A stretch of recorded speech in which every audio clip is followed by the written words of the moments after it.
Fala aí pessoal, seja muito bem-vindo a mais um vídeo do blog Engenheiro de Custos. E nessa semana a gente vai falar sobre como cobrar os orçamentos, né? Uma dúvida aí muito recorrente lá no nosso Instagram, o @engenheiro de custos. E essa semana mesmo a gente recebeu lá de um dos seguidores, né? Acho que é aluno nosso até, dizendo que iria fazer um orçamento de 8.000 metros quadrados, né?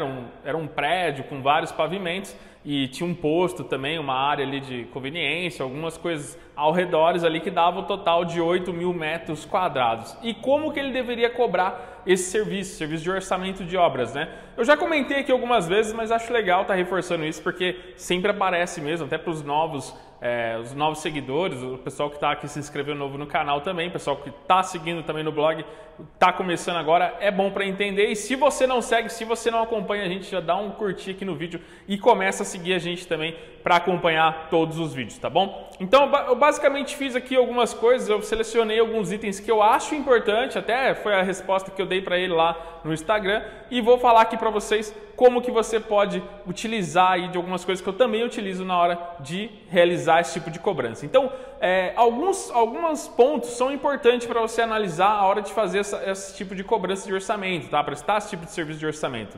O primeiro deles, o tempo que você vai levar. É importante que você defina o valor da sua hora, que você entenda quanto você gasta, né, para fazer os orçamentos, qual o tempo que você leva cada tipo de orçamento, se você já fez outros, no caso dele era predial, então se você já fez outros nesse mesmo tipo, quase no mesmo tamanho, né, com essa quantidade de área, então você tem uma ideia do tempo que você vai levar para executar. Se você está começando agora e não sabe, tudo bem, pelo menos calcula o tempo da sua hora e faz uma estimativa, tá? Então esse seria o primeiro ponto que eu levanto, que eu faço aqui também, que eu vejo quanto tempo que eu vou demorar, qual o valor da minha hora, ou se é para alguém da minha equipe, quanto custa aquele valor da equipe, aí você coloca lucro, despesas, né, tudo mais aí para calcular a sua hora.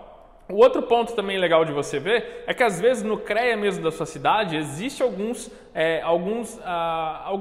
estimativas, alguns atributos que eles falam lá, projeto é tanto por metro quadrado, orçamento eu já vi já há algum tempo atrás, 5, 7 reais o valor por metro quadrado. É claro que numa obra como essa, né, de 8.000 metros, você vai dar você não vai fazer exatamente assim, porque no final vai ficar um valor extremamente caro e é capaz de você não pegar o serviço. Mas se você quiser seguir também é uma boa prática, tá? 5, 7 reais o metro quadrado. Para residências funciona muito bem isso, né? Você pega uma casa de 100 metros quadrados, 700, 800, só a planilha, sem detalhamento de composições, sem nada muito aprofundado, só aquela planilha mesmo do quantitativo, os valores, sem abrir composições, tá um valor legal de 7, 8 reais o metro quadrado. Até 10 reais o metro quadrado tá legal, tá? E aí depois outro ponto importante para ele. Então primeiro o tempo que ele vai levar, quanto custa a hora dele. O segundo ponto legal de observar, se esse cliente ele é recorrente, tá? Se ele é um cliente que vai executar só um orçamento ou se ele vai executar vários orçamentos, se é uma construtora grande que, né, às vezes vem conversar e fala, olha, esse é um primeiro orçamento,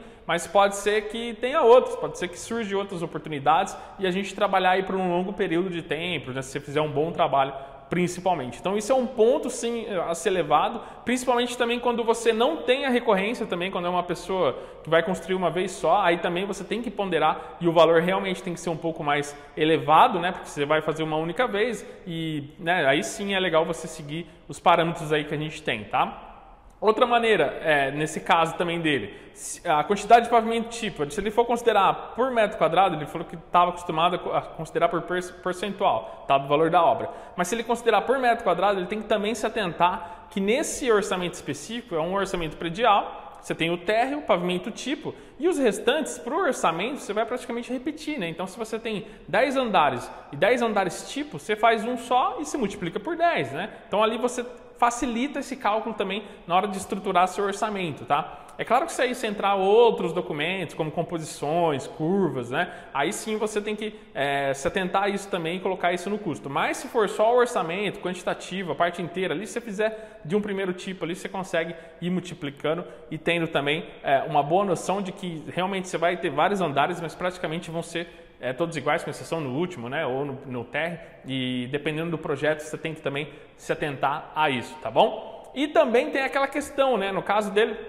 ele já é um profissional experiente, é um profissional que está aí no mercado executando outros orçamentos, já tem aí um portfólio, então as empresas até confiam mais. Mas e quando você não precisa cobrar? Quando você não deve cobrar ou deixar de cobrar ou fazer, né, gratuitamente mesmo? Mas como assim, né? Fazer gratuitamente sem cobrar? Você pode sim, você pode no começo, quando você não tem nenhum orçamento, quando você não tem nenhum portfólio ainda de serviço prestado ou quer experiência ao invés do valor, né? Porque você está trocando valor por experiência, né? Você está trocando não cobrar por um contato, né? Ou às vezes você fazer um teste na empresa e falar, olha, eu vou ficar 1 mês, 2 meses aqui, né? 15 dias, 20 dias testando, você me passa alguns orçamentos, eu já tenho um portfólio, e aí você vê, se você não quiser no final desse período de 1 mês de teste, você pode me dispensar ou contrato para realizar o serviço como terceiro, ou às vezes a empresa até contrata mesmo, tem a necessidade, mas não encontra ninguém no mercado e acaba tendo esse primeiro contato. Então é importante também você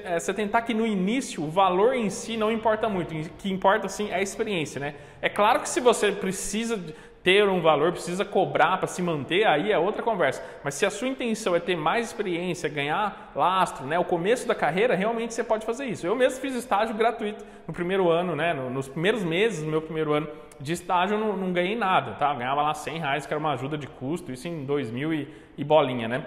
Mas era uma coisa que foi acordada e eu quis fazer o estágio sem ser remunerado, tá? E acho que muita gente deve fazer isso também.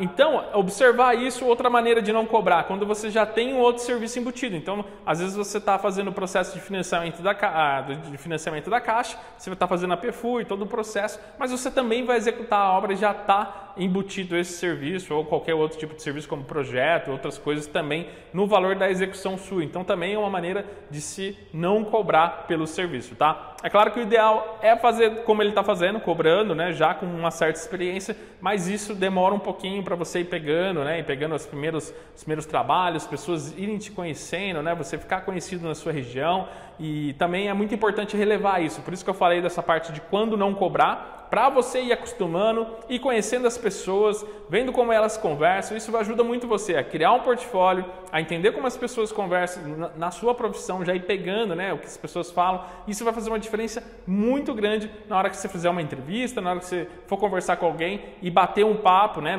Às vezes uma entrevista é mais praticamente conversa mesmo. E ali, na hora que surgir, qual a sua experiência, isso vale como experiência, tá? Isso vale como uma pessoa que não está parada ou não conseguiu nada em um ano por conta de dificuldade de começar sem experiência na área. Isso conta também, tá? Então esse tipo de aprendizado, esse tipo de serviço, de prestação é um tipo de experiência e é muito válido, demonstra que você está realmente indo atrás, correndo atrás para recuperar aí o tempo de falta de experiência se você está muito tempo no mercado parado, tá bom? Então essas são as dicas, acabei fugindo um pouco aí até do como cobrar e já parti um pouco mais para a experiência, parti um pouco mais de como começar nessa parte de prestação de serviço, mas eu acho importante você ter essa noção, né?